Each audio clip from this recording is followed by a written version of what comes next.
Yo, what up? This is Kenny, and in this video, I'm going to go over how to use the Zach Lavine hop jumper. Zach Lavine is my go-to hop jumper because it has a lot of really great moves, but it does have some challenges and issues that you have to figure out when you're using it. So we're going to go over all that in this video, then I'm going to give my final conclusions, offering advice on whether or not you should run this hop jumper or not. So let's get right into it. So first up, I want to look at the standstill animations. Zach Lavine has an amazing double hop off of the standstill that will freeze defenders and create a ton of space. The trick to this is simply just to come to a stop before you start the hop jumper. You can also chain it together in a combo move with your dribble moves, such as your behind the back, your size up escape, or your step back. One of the challenges here is that Zach Lavine has a few alternates for this same move, and the deciding factor for the animation is what hand the ball is in versus the angle that you're moving. So if the ball was in my left hand there, it would have done the double hop.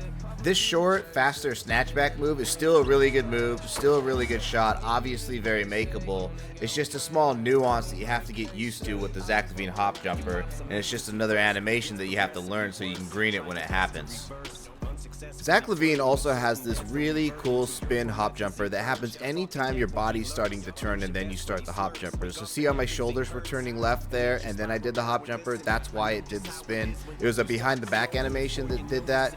Here, this is the John Wall step back, kind of snatchback move that's triggering it.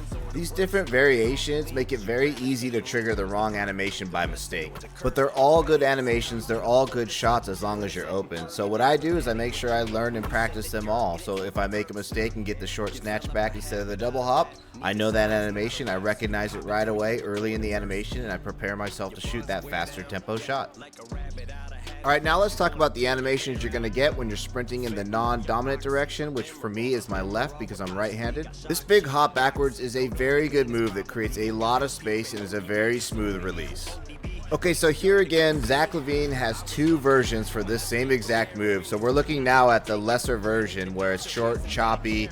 It's just not as smooth of an animation. It doesn't freeze defenders. It doesn't create as much space. It's just not as good. And honestly, I don't know what causes this versus the good one. I've actually gone into the Gatorade facility and messed around for quite a while trying to figure this out, and I just can't figure it out. It's not the stick direction, and I thought maybe it has to do with the speed that you're sprinting, but I don't really think it's that either in this case. I think it's just kind of RNG. You're either going to get lucky or not. You know, there's just two versions, and that's one of the things, the downsides of Zach Lavine of having this many animations is you're going to get some level of RNG. It's going to feel like where you just don't get the animation you want. You just need to be able to deal with it if you're going to run Zach Lavine. Okay, here we're looking at the side hop animation. Now every hop jumper has a side hop animation, and almost every time you see me do this, I'm doing it on accident. This is legitimately me pointing my stick in the wrong direction by mistake. This is what they look like for Zach Lavine, and they're so quick you really can't pass out of it, so I just shoot the ball when they happen. Here's the straight right on the stick when you're working towards your left, and I don't like, it's a nice walk back, but he does like a weird load up right before the shot, so I never really do this move. So working straight towards the basket and pulling back on the stick, you get this nice snatchback. Now it doesn't cover a ton of ground like say Kobe's snatchback, but it's way faster. It's super snappy and it can freeze guys for sure. So this is a move I like to go for a lot. Like right there, you see how I got him in the turbo running towards the basket, so that gives him no chance to recover. So working towards your dominant direction, which is the right for me, unfortunately Zach Lavine does not have a diagonal away from the basket animation where you sort of create more space away from the defender. It just does the side hop regardless if you press diagonal or 90 degrees to the right on the right stick. So what I do instead is the walk back, which is directly left on the stick. It is annoying not having that diagonal hop away from the defender animation available, but the walk back is really, really good.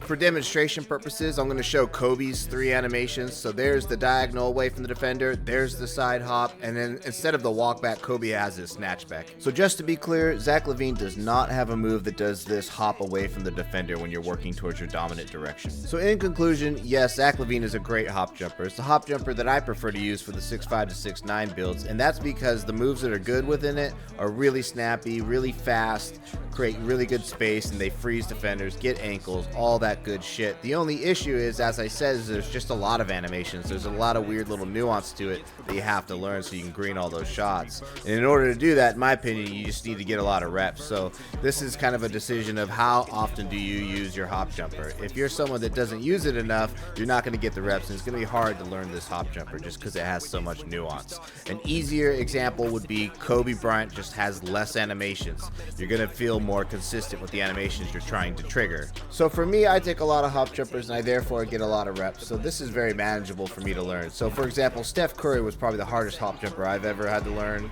and it was manageable because I take so many of these shots. I get a lot of reps and it was therefore doable. I hope this was helpful, guys. Thanks for checking it out. I'll catch you on the next one. Peace. Your buzz wear down, yeah, like a rabbit out of hat, makes you wanna pull your hair out. Fentanyl, oxy, Demerol with possibly got shocked.